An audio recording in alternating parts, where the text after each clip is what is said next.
जबकि राहु आपको संसार के माया जाल की ओर खींचता है और केतु आपको इस माया जाल से दूर ले जाने की ओर खींचता है।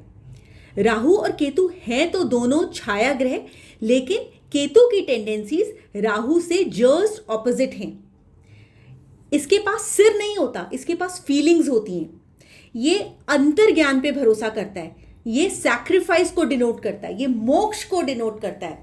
ये बहुत ही सीक्रेटिव प्लैनेट है और अदृश्य इनविजिबल शक्तियों में बिलीव करता है। जब हम अंदर की ओर सेंटर्ड हो जाते हैं, ध्यान, तप, संन्यास, योग या मौन, इस तरह की चीजों की ओर आकर्षित होने लग जाते हैं, तब इन सब का रीजन है केतु। सत्य, साधना, बहुत ही डीप मेडिटेशन करना, गहन अध्ययन करना, ये सब केतु के ही लक्षण हैं। जो लोग इन विषयों में रुचि रखते हैं, जैसे मंत्र, ध्यान, कुंडलिनी जागरण, रेकी, हीलिंग, ज्योतिष, वेदांत, वो केतु का यूज कर रहे होते हैं। केतु प्रकृति है। केतु आपको तब खुशी देता है जब आप किसी का भला करते हो। तो इस प्रकार से आपको केतु हेल्प करता है। लेकिन आपको यदि लाइफ में मानसिक भ्रम हो रहा हो, आप लोनलीनेस में बहुत ज्यादा फंसते चले आ रहे हो और उससे आपको कुंठा हो रही हो, पीड़ा हो रही हो, तो आप सोसाइटी से सेपरेट होकर के ज़्यादा कंफर्टेबल फील करें, क्योंकि सोसाइटी में जाने के बाद से आपको डर लगता है, आपको बहुत ज़्यादा उनके साथ एंग्जाइटी होती है। पैरों में, नसों में, स्किन में आपको प्रॉब्लम्स हो रही हो, आप में कॉन्फिडेंस की कमी हो और इस वजह से ये सारी प्रॉब्लम्स हो रही हो। आप वैराग्य में, जॉइंट पेन आपको अक्सर सामना करना पड़ता है। आपके जितने भी जॉइंट्स होते हैं बॉडी के, उनमें पेन होता हो, आपको सुनने में प्रॉब्लम आ रही हो, आपका हेयर लॉस हो रहा हो, आप मेंटली बहुत नेगेटिव फील करते हो, स्ट्रेस्ड फील करते हो, और आप संतान प्राप्ति की समस्या से जूझ रहे हो, या आपको यूरिनरी प्रॉब्लम्स हो रही हो, तो ये सारी सिम्टम्स हैं कि आप केतु से परेशान हो। लेकिन यदि आप स्पिरिचुअलिटी की तरफ जा रहे हो, आप आध्यात्म की तरफ जा रहे हो और आप आध्यात्म को पसंद करने लग गए हो, एंजॉय करने लगे हो, तो ये केतु का एक बहुत ही पॉजिटिव यूटिलाइजेशन है। जब भी कभी आपको लाइफ में केतु से रिलेटेड नेगेटिव सिम्टम्स देखने को मिल रहे हो, तब आपको इन सब वस्तुओं का दान करना चाहिए। इसमें से कोई भी किसी भी एक वस्तु का दान कर लीजिए जो खाने वाली हो, जैसे तिल है, तेल है, या आप इस तरह की वस्तुओं का दान करें तो अपने बॉडी वेट से बढ़ा करके दान करिएगा। खाने की वस्तुओं का दान अपनी बॉडी वेट से जब हम बढ़ा करके करते हैं तो हमारा बॉडी से उतनी नेगेटिव एनर्जी निकल जाती है and we start feeling light. उसके अलावा आप नॉन फूड प्रोडक्ट्स में आप 5 वस्तुओं का दान कर सकते हैं, जैसे कंबल, कस्तूरी, तिल, नीम, तेल तो खाने की वस्तु होगी, कृष्ण पुष्प, लौह पात्र, सप्तधान। इसमें से बहुत सारी चीज़ें जो हैं आप राहु वाले भी कंटेंट में देखेंगे, क्योंकि लोहे का पात्र शनि में भी यूज़ होता है, राहु में भी यूज़ होता है और केतु में भी यूज़ होता है। सप्तधान राहु, केतु, शनि तीनों में यूज़ होता है। स्वर्ण हम 9 के 9 प्लैनेट्स की रेमेडीज़ में यूज़ करते हैं। जो केतु रिलेटेड कलर होता है वो ब्लैक कलर या चितकबरे रंग का या फिर स्लेटी कलर, ये केतु के कलर्स हैं। तो इसके ऐसे कलर से रिलेटेड हम यदि कपड़े दान करते हैं तो हमारा केतु ग्रह शांत होता है।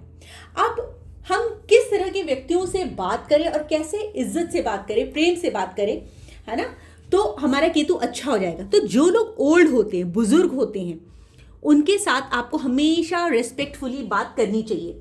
जितने भी स्ट्रीट डॉग्स होते हैं, अबांडन डॉग्स होते हैं, जिनको छोड़ दिया गया होता है, वो भी केतु की कैटेगरी में आते हैं। सन्यासी या जितने भी स्पिरिचुअल फिगर्स होते हैं, पंडित, प्रीस्ट, मौलवी, इन सबको हमारे को बहुत ही रेस्पेक्टफुली ट्रीट करना चाहिए। जितने लोग मिस्टिसिज्म से रिलेटेड होते हैं, people link to hidden knowledge, जिनके पास नॉलेज होती है लेकिन वो छिपी हुई होती है, आपको पता नहीं है कि इनके पास कितनी नॉलेज है, या फिर कुछ लोग हिडन नॉलेज पे प्रैक्टिस कर रहे होते हैं, जिनके पास साइकिक एबिलिटीज होती है, जो आपको देख करके आपके बारे में बता लेते हैं कि आपके साथ क्या प्रॉब्लम है या फिर इसका क्यों क्या क्योर है। तो ऐसे लोग जो होते हैं केतु होते हैं, क्योंकि केतु जो होते हैं इंट्रोवर्ट होता है और राहु जो होता है एक्सट्रोवर्ट होता है। केतु अंदर की ओर जाता है जबकि राहु बाहर की ओर जाता है। तो ऐसे लोगों से हमेशा हमारे को रिस्पेक्टफुली बात करनी चाहिए, कुत्तों को रोटी खिलानी चाहिए, उनके साथ टाइम स्पेंड करना चाहिए। कुत्ता जो होता है वो केतु की रिप्रेजेंटेशन होता है।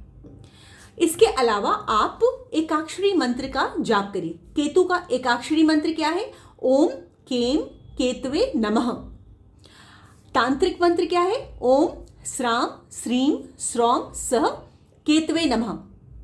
आप एकाक्षरी मंत्र का जाप करिए। 7 तारीख, 16 तारीख या 25 तारीख ऐसी डेट्स में आप केतु के एकाक्षरी मंत्र का जाप शुरू कर सकते हैं। इसके अलावा आपको कलयुग में 17,000 इंटू 4 इज इक्वल टू 68,000 मंत्रों का जाप प्लस दशांश जो कि 6800 है, इतने मंत्रों का मतलब टोटल 23,800 मंत्रास का जाप करना चाहिए विद इन 40 to 43 डेज। यदि आप ऐसा करते हैं तो आपको इसके रिजल्ट्स बहुत इमीडिएट मिलना शुरू हो जाएगा और आपको केतु से रिलेटेड कभी भी डिप्रेशन या कटाव या अलगाव का सामना नहीं करना पड़ेगा। यदि आपकी मैरिज में केतु आपके 7th हाउस में बैठा हुआ है तो आपके मैरिड रिलेटेड प्रॉब्लम्स लाता है। आप अपने स्पाउस के साथ, आप अपने लाइफ पार्टनर के साथ अटैच्ड फील नहीं होते। लेकिन यदि आपका लाइफ पार्टनर स्पिरिचुअल है तो वो उसकी वजह से शादी चलती है, अदरवाइज आप हमेशा सेपरेटेड फील करते हो।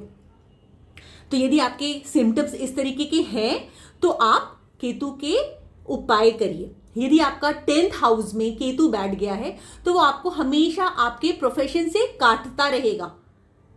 10th हाउस जो होता है हमारे प्रोफेशन का होता है, तो 10th हाउस में यदि केतु बैठ जाएगा तो आपको हमेशा अक्सर अपनी जॉब चेंज करनी पड़ती है, या फिर आप कहीं ना कहीं से स्पिरिचुअलिटी से लिंक हो जाते हो तो आपको जॉब में उतनी प्रॉब्लम्स का सामना नहीं करना पड़ता। तो ये थी थोड़ी सी जानकारी केतु ग्रह को शुभ करने की, उसको प्रसन्न करने की। यदि आपको मेरी ये वीडियो पसंद आई हो तो please like, share and subscribe जरूर करिएगा। And for consultation please call on my number 831-830-7747। Thank you so much for watching.